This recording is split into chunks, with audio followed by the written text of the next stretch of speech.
Welcome to the ISB show. I am going to say this out loud. Everyone, the drama. We've been talking about this group in African World Cup qualifying. My goodness. And the drama is never ending in this group, right? What is going on? This is so wild. Forget about just this group. We're talking about African qualifiers in general. This is insane. Everything that happens is insane. It's going to be an incredibly crazy last day. More administrative errors. Eritrea out of the tournament. What is going on, Sa? What is going on? I can't. This is absolutely insane. We will finish off with a crazy story about Pierre Aubameyang in Gabon. We'll do that at the end. Stay tuned for if you want to hear that. We'll stay tuned. We got to start off with this group from Nigeria, and this is how it looks after. What in the world happened on this match day? It was crazy. I was watching all of this. We're gonna break it down for everyone right now. If that sounds something interesting to you, stay tuned for this video. We're gonna start it off. So we'll start off with the Nigeria story, Rahi. That jersey of yours, I don't know where it was earlier, but because of what's happened, now it has come like the phoenix out of the fire. It is back. It is back. The Super Eagles fly again, man. There's hope. There's hope on multiple levels. All of a sudden, we talked about this team had no chance. Now, they can win the group. They can get in as a second place team. All the possibilities are there. This is insane. And look at that group. We talked a while ago, South Africa or Nigeria. But who's leading the group? It's Benin. What is going on, man? Okay, so this is what happened. This is what happened. So South Africa hosted the match in Durban. I'm wearing the South Africa shirt, but realistically today, South Africa, Bafana, what are you doing? Hosting the match in Durban. Zimbabwe doesn't even play a home match in Zimbabwe. And Zimbabwe gets a red card. And South Africa still can't score. Lyle Foster, one-on-one with the goalie, can't score. Then, let's go to Rwanda in Kigali. Benin, credit to Benin. They got the win, Rahi. They got the win they needed, so they moved to the top. Let's go back to Nigeria. So, Trustekong penalty, up 1-0. The new boy, Adams, scoring. Big goal. And then Stanley Nobili decided to almost lose it for Nigeria. And did you see what happened in the very last play of the game? Did you watch this play? I mean, I'm telling you, Nigeria wants to give every single one of their fans multiple heart attacks. It's absolutely insane. Nothing is easy. Nothing is simple. Even a game against a Lesotho team that you should beat and you're up 2-0. Oh my goodness, they tried everything to throw it away. The last play of the match, Lesotho should have scored. Yeah. Off another goalkeeper error. I don't know what was going on with Mr. Good old Stanley. He had an awful match, but Nigeria escapes. And because of all that, let me go back to the standings.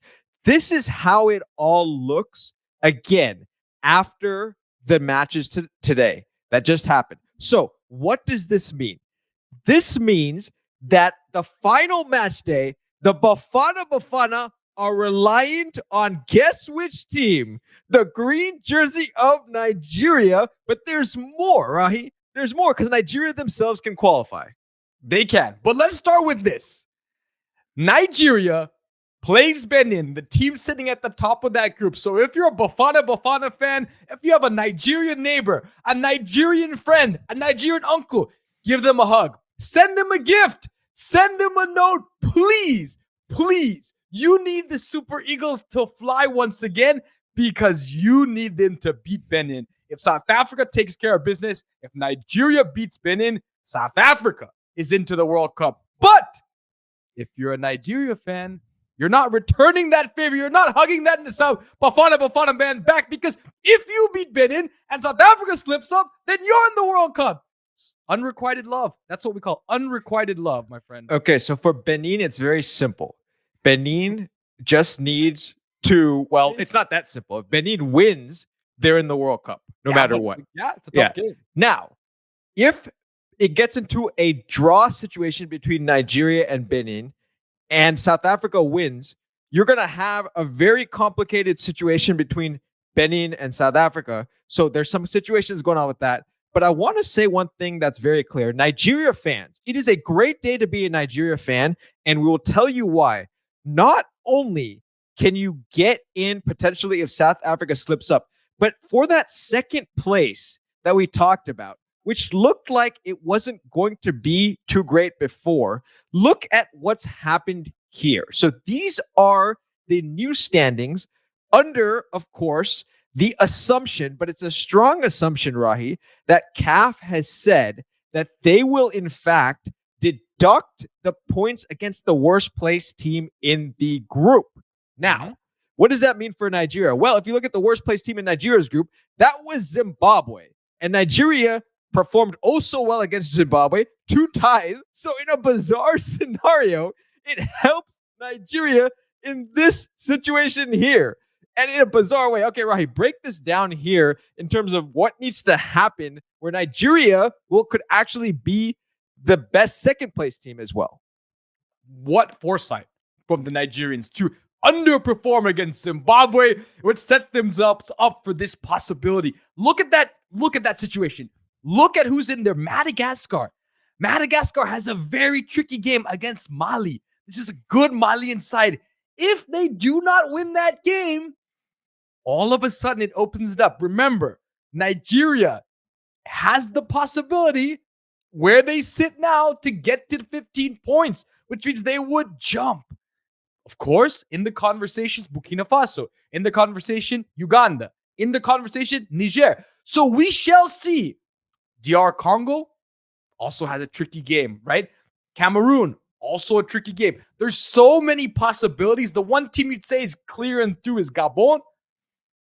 But man, so many possibilities. Even South Africa, if they can find a way potentially to get in, if Nigeria doesn't take care of business against Benin and Benin wins the group, South Africa can still get in by the second place. They can get in by the second place, but it's a lot harder for South Africa to get in by second place than it is Nigeria. And believe that right now, South Africa is ahead of Nigeria on points. But truthfully told, because of the matches against Zimbabwe, Nigeria is a better placed team to finish second than South Africa. So in the crazy scenario, one thing is for certain, Bafana fans, you are going to have to rely on brothers Nigeria, because if Nigeria does not win that match, Bafana is probably not going to the World Cup. Yeah. In fact, I think if Benin wins that match, based on what we showed in the second place group, I don't think realistically South Africa has a very good chance of the second place. They will probably not make it to the World Cup. Yeah, most likely. I mean, they can, because they can get to 14, right? And they could jump, but it's tricky because they need some help. Burkina Faso would have to lose, right? Yeah. All these teams would have to lose. Quick question for you. What if Nigeria and Benin tie? What happens then? Let's pull up the standing because I want to double check that. Yeah, so if Nigeria and Benin tie, first of all, we've got to show this again because that's the craziest. Okay, so here's what's going to get complicated. If Nigeria and Benin tie, then Benin is going to go on 18 points. And of course, South Africa is going to go on 18 if they win. Nigeria is out of it if they tie. Nigeria has to win. So that's a definite for Nigeria. But what would then happen then it comes down to goal difference. Right? Yes, exactly. So then it's based on the goal difference, of course. And one other thing I want to point out, Nigeria, I believe, needs to beat Benin. I think they need to either score, it gets complicated, but I think they need to score multiple goals and win by 1. Or if it's a 2-0, I think Nigeria gets through because of the tiebreaker between Benin and Nigeria is very close. So Nigeria may need to score multiple goals in that match against Benin as well. So what you're telling me is, if you're a Nigeria Super Eagles fan, if you're a Bafana fan, both of you need to win by multiple goals. Now, of course, if you're Nigerian, you don't want South Africa to win. If you're South Africa, you want Nigeria to win. It's a wild situation. And of course, ISB will be there on the last day to wrap it all up. All right, let us real quick before we end this video, because that is a lot to talk about. I'm sure the Nigerian fans, Bafana fans, and the Benin fans are going to flood the comments and give us your take on all that. Good day to be Nigerian. Real quick, we do want to just talk about one situation for Gabon. You know, Gabon, unfortunately, based on who Cote d'Ivoire is playing in the last game, I believe Cote d'Ivoire is playing Kenya. and Gabon is, playing a winnable match themselves. But that I don't think they're going to get there. I think they're going to have to go into the playoffs. They've made it there. Congratulations to Gabon today, thanks to what happened here. Exactly. That's the point I wanted to make, is by winning this game today, they make the second place round, which is an incredible achievement for Gabon. Yeah. And it's been all the story for the most part of Denny Buyanga, right? He's been the main man. Of course, their most decorated player, their most famous player is Aubameyang, right? Yeah. The former Arsenal man. He's taken some time to get back into it. But boy, what a wild ride. I've never seen this from a single player. 4 goals, all great finishes, and then gets himself sent off after kicking the corner flag so hard that he broke the corner flag in 2, then decided to push a Gambian player. I don't know what happened, man. I told to be in Aubameyang's brain. What a day. What an emotional roller coaster. He won't be there for the last game. The question is, will he be available for the playoffs for that round? I mean, I don't know what's going to happen. Yeah. Only in African football, my That's friend. true. We don't know. I mean, what if they tack on an extra suspension or something like that? Know. I mean, maybe in one sense it could be good, because then he'll miss it. He'll miss inconsequential match, probably inconsequential in the last match, but then he'll be there for the playoffs. But what a crazy match. It was a crazy game, Gabon versus Gambia. It was insane. 4-3. What a match. What a match. And please say a prayer for the poor corner flag. Completely destroyed. Split in half the corner flag. So Gabon, congratulations on one sense. You are into the playoffs. That's what that graphic meant that we showed there. They're in. Now, we shall see. Is it going to be Nigeria? Is it going to be Bafana? Are we going to have to go buy a Benin jersey or something like that? It's all to play for, Rahi. Final thoughts, take us away as we end this video. Oh my goodness. I didn't think I would survive today. I don't know if I'm going to survive Tuesday. Unbelievable. Only in African football. If you're not watching this region, you need to change whatever you're watching. Turn these games on Tuesday, because it is drama after drama. I am floored, man. Like, this is going to be fireworks. It's already been fireworks. And I have no clue what's going to happen. That's what makes African football so beautiful. Keep watching African football. Keep watching the beautiful game. See you after the matches.